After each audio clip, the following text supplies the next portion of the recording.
নিজের সাধারণ দৈনন্দিন অভ্যাস, নিজেদের সাধারণ ভ্যালু তাকে একটু যদি আমরা পরিবর্তন করে নিতে পারি, সেই ক্ষেত্রে কিন্তু আমাদের চলার পথ অনেক বেশি মসৃণ হয়ে উঠবে। প্রথম যে বিষয়টি করতে হবে, নিজেকে অতিরিক্ত সহজলভ্য করে তোলা। মিথুনকে এই জায়গাটা থেকে বার করে নিয়ে আসতে হবে নিজেকে। এটা কিন্তু করা যাবে না। যেই মুহূর্তে আপনি এই কাজটি করবেন, সঙ্গে সঙ্গে সামনের মানুষটি আপনার গ্রহণযোগ্যতা কমিয়ে দেবে।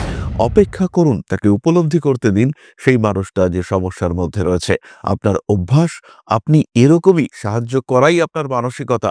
মানুষকে গিয়ে সাপোর্ট করতে আপনি চাইছেন, কিন্তু তার আগে অন্তত একটিবারের জন্য সেই মানুষটিকে উপলব্ধি করতে দিন যে সেই মানুষটি সমস্যায় রয়েছে।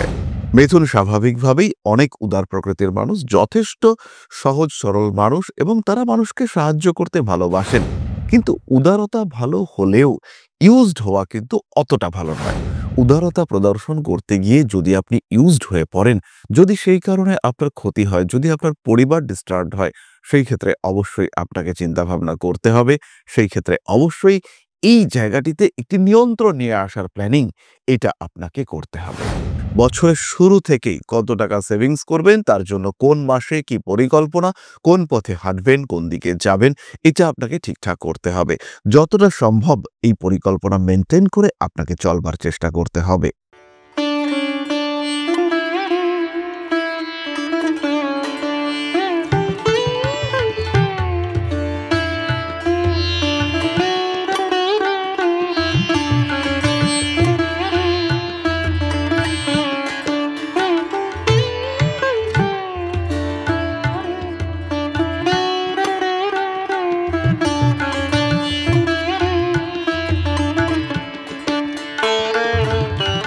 নমস্কার, ঋষিবাণী ইনস্টিটিউট অব ভেদিক অ্যাস্ট্রোলজির পক্ষ থেকে স্বাগত জানাই আজকের জ্যোতিষ আলোচনায়। আমি শান্তনু আপনাদের সঙ্গে।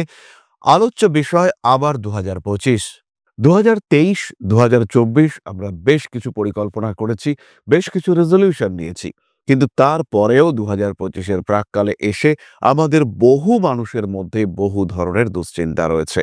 এই দুশ্চিন্তাগুলিকে আমরা 2025-এ কিন্তু অনেকটাই ওভারকাম করতে পারবো।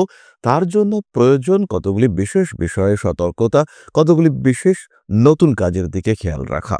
নিজের সাধারণ দৈনন্দিন অভ্যাস, নিজেদের সাধারণ ভ্যালু তাকে একটু যদি আমরা পরিবর্তন করে নিতে পারি, সেই ক্ষেত্রে কিন্তু আমাদের চলার পথ অনেক বেশি মসৃণ হয়ে উঠবে।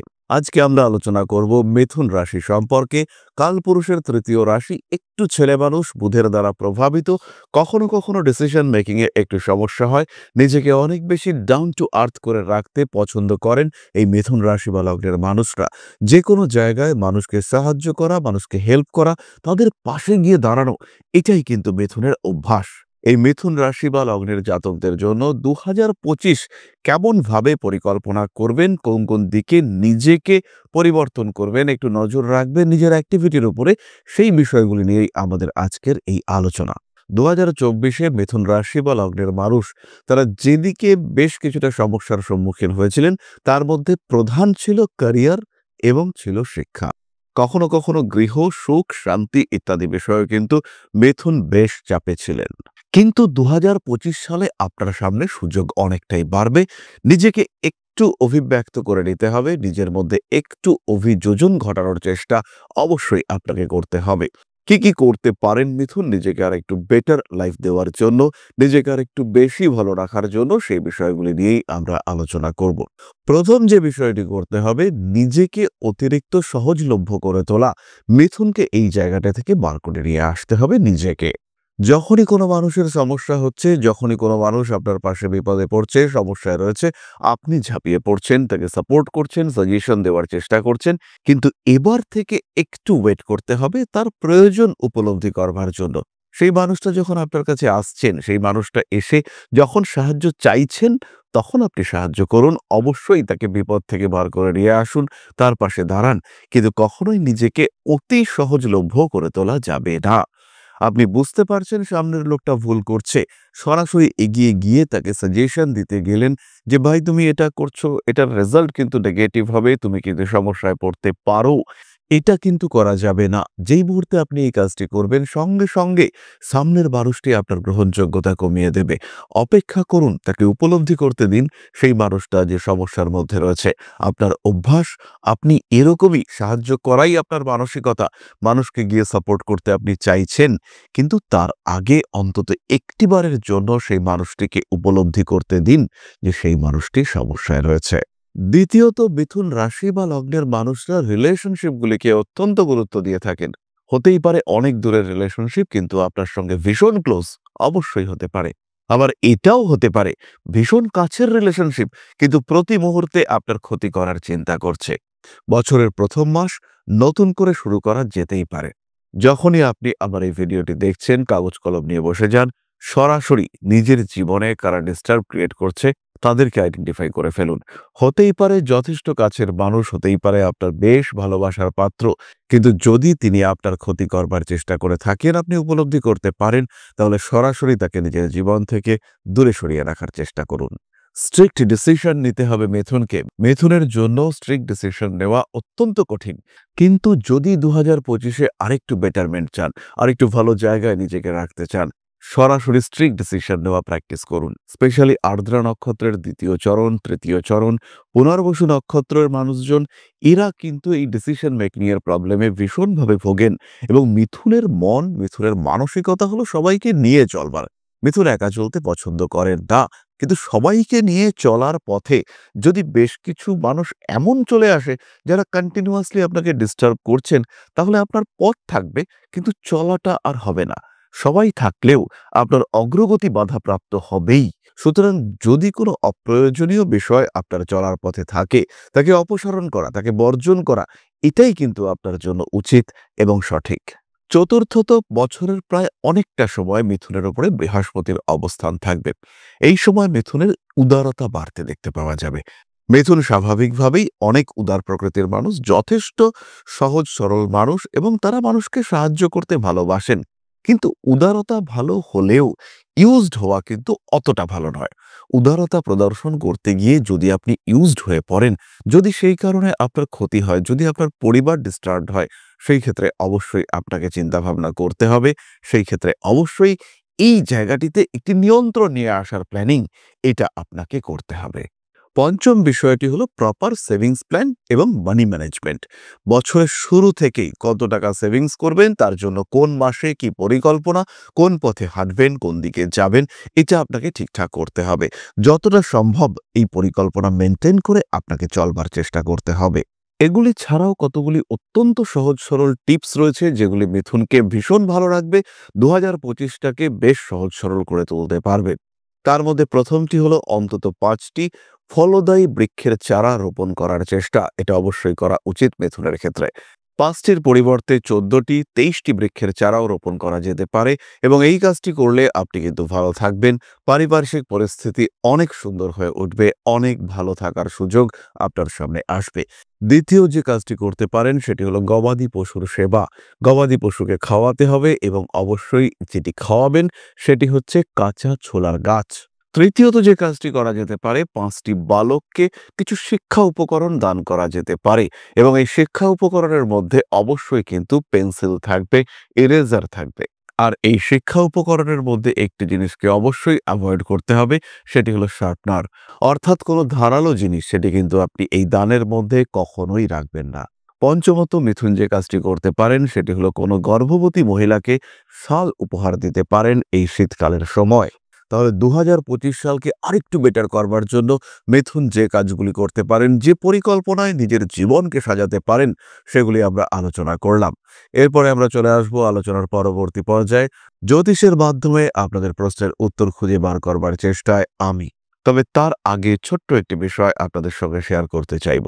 পরম ব্রহ্ম মিলন মঠ ও সেবাশ্রম অধ্যাত্ম, সেবা এবং প্রকৃতি পূজনে সম্পূর্ণ নিয়োজিত একটি সংস্থা। সম্পূর্ণ স্বেচ্ছাসেবী এবং সমাজ কল্যাণমূলক এই সংস্থা। আমরা এগিয়ে চলেছি মানুষের পাশে দাঁড়ানোর লক্ষ্যে। এই প্রসঙ্গে দীর্ঘদিন ধরেই আমরা বিভিন্ন এলাকায় বেশ কিছু কাজ করে আসছি।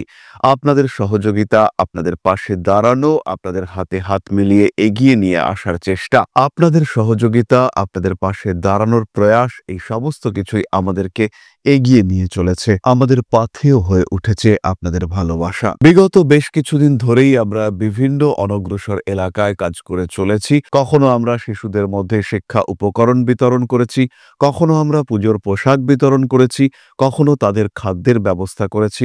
আমরা কন্টিনিউয়াসলি তাদের পড়াশুনোর জন্য 2টি ফ্রি কোচিং সেন্টার শুরু করেছি। তাদের মধ্যে ক্রিয়েটিভ অ্যাক্টিভিটিগুলিকে জাগ্রত করবার জন্য সম্পূর্ণ বিনামূল্য একটি নৃত্য শিক্ষা প্রশিক্ষণের ব্যবস্থা সেটা আমরা করতে সক্ষম হয়েছি এবং এই প্রত্যেকটি পদক্ষেপেই আমরা পেয়েছি আপনাদের সঙ্গ, আমরা পেয়েছি আপনাদের সহযোগিতা, আমরা পেয়েছি আপনাদের ভালোবাসা। আমরা শীতকালে কম্বল বিতরণ করেছি, আমরা মায়েদের মধ্যে খাদ্য উপকরণ, পুষ্টি উপকরণ বিতরণ করেছি, আমরা বিতরণ করেছি ডেঙ্গুর সময় প্রচুর মশারি। এই প্রত্যেকটি কাজেই আপনারা ছিলেন আমাদের পাশে। বর্তমানে মানুষের ভালোবাসায় আমরা ধীরে ধীরে আরেকটু বড় হয়ে উঠছি। এই অবস্থায় বর্তমান পরিস্থিতিতে এই কাজগুলিকে আরো এগিয়ে নিয়ে যাওয়ার জন্য, সুষ্ঠুভাবে করবার জন্য প্রয়োজন একটি পরিকাঠামো। তাই আমরা চিন্তা ভাবনা করছি একটি আশ্রম ফরমেশনের এবং এর জন্য প্রয়োজন জমি, এর জন্য প্রয়োজন পরিকাঠামো। তাই যারা আমাদের সাবস্ক্রাইবার রয়েছেন, যারা আমাদের ভিউয়ার রয়েছেন, যারা আমাদের ফলোয়ার রয়েছেন,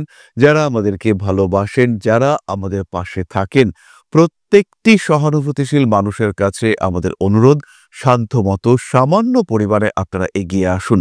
বিন্দু বিন্দুতে সম্পূর্ণ হবে সিন্ধুর গঠন, তৈরি হবে পরম ব্রহ্মমিলন মঠ ও সেবাশ্রমের পরিকাঠামো। তাই যারা বিভিন্ন সময় বিভিন্ন অবস্থায় মানুষের পাশে গিয়ে দাঁড়ান, যারা প্রকৃতিকে ভালোবাসেন, যারা জীবনকে এগিয়ে নিয়ে যাওয়ার পথে অন্যকে সাহায্য করতে পছন্দ করেন, সেরকম প্রত্যেকটি মানুষের কাছে আমাদের সাধারণ অনুরোধ, আমাদের এই মহৎ উদ্দেশ্যকে সফল করে তুলবার জন্য যতটুকু সম্ভব, যতটুকু সাধ্য অবশ্যই এগিয়ে আসুন, বাড়িয়ে দিন সামান্য সহযোগিতার হাত।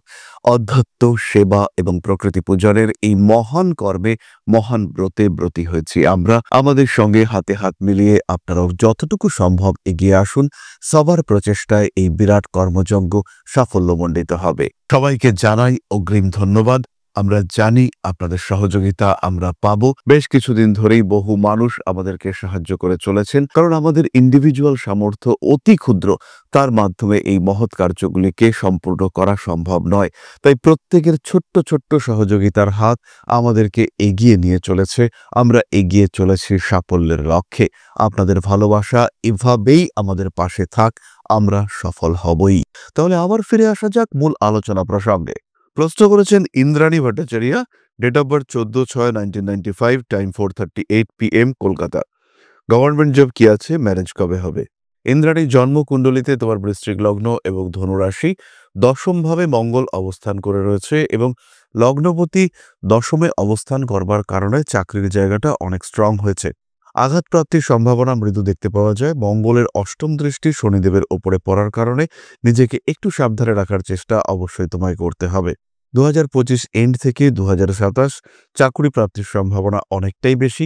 প্রচণ্ড চেষ্টা, ব্যাপক প্রচেষ্টা তোমাকে অবশ্যই সাফল্য এনে দেবে। তাহলে আজকের আলোচনা আমরা আর দীর্ঘায়িত করব না। সবাই সুস্থ থাকুন, ভালো থাকুন। মা শ্রী শ্রী আদিশক্তির আশীর্বাদে আরো আরো আরো সমৃদ্ধ হয়ে উঠুক আপনাদের জীবন।